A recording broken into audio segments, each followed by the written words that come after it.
നല്ല അടാറ് പണി കിട്ടി കേട്ടോ. പനി പിടിച്ച് പനി. ഓട്ടം കുറച്ച് കൂടിയപ്പോഴേ അറിയായിരുന്നു എവിടെങ്കിലും ഒരു തട്ട് കിട്ടുമെന്ന്. അപ്പം തട്ട് കിട്ടി. ദൈവം പറഞ്ഞു നീ ഓടിയത് മതി, ഇനി കുറച്ച് ദിവസം പോയി റെസ്റ്റ് എടുക്കാനായിട്ട്. ഇപ്പം 2 ദിവസം കംപ്ലീറ്റ് റെസ്റ്റാണ്. എന്നാലും ഞാൻ ഏറ്റെടുത്ത ഒരു പരിപാടി ഉണ്ടായിരുന്നു. നമ്മുടെ ഇന്നിപ്പോൾ ഒരു പൊതി കൊടുക്കാന്നുള്ളത് നേരത്തെ പറഞ്ഞിരുന്നതാണ് നമ്മുടെ മെഡിക്കൽ കോളേജിലോട്ട്. അപ്പോൾ അതെനിക്ക് ചെയ്യാതിരിക്കാൻ മനസ്സ് വന്നില്ല. അപ്പോൾ രാവിലെ അതാ എഴുന്നേറ്റ് ഓൾറെഡി അമ്മ എല്ലാം ഉണ്ടാക്കി വെച്ചിട്ടാണ് പോയത്. അപ്പം ഞാനൊരു മുട്ടയും കൂടെ വറുത്ത് മീനും വറുത്തങ്ങ് ചോറ് ഒരു പൊതി കെട്ടിയേക്കാന്ന് വിചാരിച്ചു. അപ്പോൾ അതിന് വേണ്ടിയിട്ട് രാവിലെ അതാ മുട്ട വറക്കുവാണ്. എനിക്ക് മാത്രമല്ല കേട്ടോ, എൻ്റെ ചെറുക്കനും പനിയാണ്. അവന് നല്ല സൂപ്പർ പനി. ഇപ്പോഴത്തെ ഈ പനി വരാതിരിക്കട്ടെ ദൈവമേ ആർക്കും. കാരണം നല്ല സൂപ്പറായിട്ട് ദേഹത്ത് വേദനയും തലയ്ക്കകത്ത് വേദനയും മൊത്തത്തിൽ നമ്മുടെ കയ്യിൽ നിന്ന് പോകുന്നൊരവസ്ഥയാണ്. അപ്പോൾ എന്നാലും ഞാൻ മീനും വറുത്ത് ഇത്തിരി അച്ചാറും ഒക്കെ എടുത്ത് വെച്ചൊരു തീയൽ ഇന്നലെ വൈകിട്ട് അമ്മ വെച്ചിട്ടുണ്ടായിരുന്നു. അപ്പോൾ തീയലും മുട്ടയും കൂടെ വറുത്ത് ഉള്ളത് കൂട്ടിയാണെങ്കിലും ചോറ് കൊടുത്തു വിടാമെന്ന് വിചാരിച്ച്. എനിക്ക് കൊടുത്തു വിട്ടില്ലെങ്കിൽ മനസ്സിനൊരു സമാധാനം കാണത്തില്ല. അപ്പോൾ ഉള്ളതൊക്കെ എടുത്ത് വെച്ച് ദാ ഇലയിലൊന്ന് പൊതിഞ്ഞ് ചോറെടുത്ത് കൊടുത്തു വിടുവാണ്. ഇനി എൻ്റെ കുഞ്ഞിപ്പെണ്ണിനെയും കൂടെ ഞാൻ അംഗനവാടിയിലോട്ട് വിടും. ഇതിൻ്റെ ഇടയിലിരുന്ന് ഇനി അവൾക്കൂടെ പനി വരണ്ടല്ലോ എന്ന് വിചാരിച്ചിട്ട് അവളെ എങ്ങനെയെങ്കിലും രാവിലെ ഒരുക്കി അങ്ങ് വിടണം. ഇന്നലെ പിന്നെ രാവിലെ ഞാൻ അങ്ങോട്ട് കൊണ്ടുവിട്ടു. അമ്മ പിന്നെ വൈകിട്ട് ഇങ്ങോട്ട് തിരിച്ച് വിളിച്ചുകൊണ്ട് വരുമായിരുന്നേ. വൈകിട്ടായപ്പോൾ എനിക്ക് ഒട്ടും വയ്യാണ്ടായിപ്പോയി. എനിക്ക് മാത്രമല്ല എൻ്റെ കൊച്ചിനും.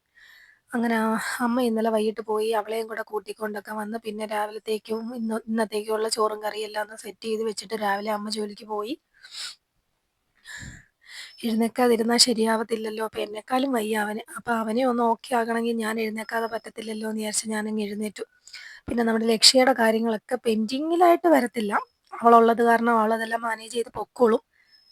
എന്നാലും നമ്മൾ ഇപ്പം ഈ ഓണം സീസണൊക്കെ അടുത്തിരിക്കുമ്പോൾ നമ്മൾ ഒത്തിരി ഒന്ന് മടി കാണിച്ച് പുറകോട്ട് പോയി കഴിഞ്ഞ് കഴിഞ്ഞാൽ കാര്യങ്ങളൊക്കെ അവതാളത്തിലാവുമല്ലോ. പനിയൊക്കെ മാറാതിരുന്നാൽ പറ്റത്തില്ലല്ലോ എന്ന് വിചാരിച്ച് ഞാനങ്ങ് എഴുന്നേറ്റ് കേട്ടോ.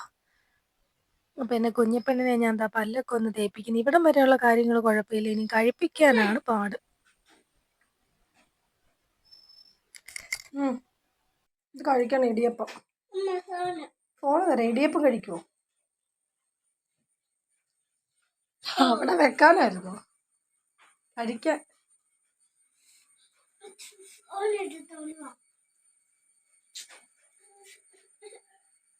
വീഡിയോ എടുക്കുന്നു പിന്നെ എങ്ങനെയാ? ഒരു വാ കഴിക്കാം, അന്നേരം എടുത്തുതരാം.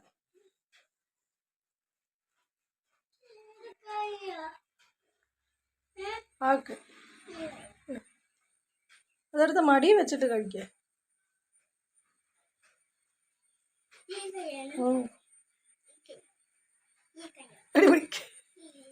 ആ കൈ കൊണ്ട് കഴിക്കും മോനെ.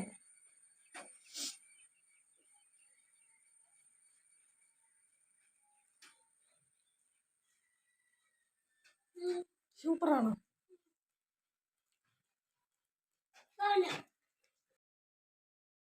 അപ്പോൾ അവളെ കൊണ്ട് അംഗനവാടിയിലൊക്കെ വിട്ടിട്ട് ഞാൻ ദാ ഇത്തിരി കഞ്ഞി കുടിക്കുവാണ്. കഞ്ഞി കുടിച്ച് രാവിലെ മരുന്നൊക്കെ കഴിച്ചിട്ട് ഒന്ന് റെസ്റ്റ് എടുക്കട്ടെ. നമുക്ക് ഇന്നുകൊണ്ട് ഇതെല്ലാം നോക്കി ആക്കി എടുത്തേ പറ്റുള്ളൂ. നാളെ തൊട്ട് നമുക്ക് നമ്മുടെ ഡ്യൂട്ടിയിലൊക്കെ കയറേണ്ടതല്ലേ. അവൾ 2 ദിവസം മാനേജ് ചെയ്തു. ഇനി അവളെ ഒറ്റയ്ക്കിട്ട് ഓടിക്കുന്നത് ശരിയല്ലല്ലോ. അപ്പോൾ ടാറ്റാ.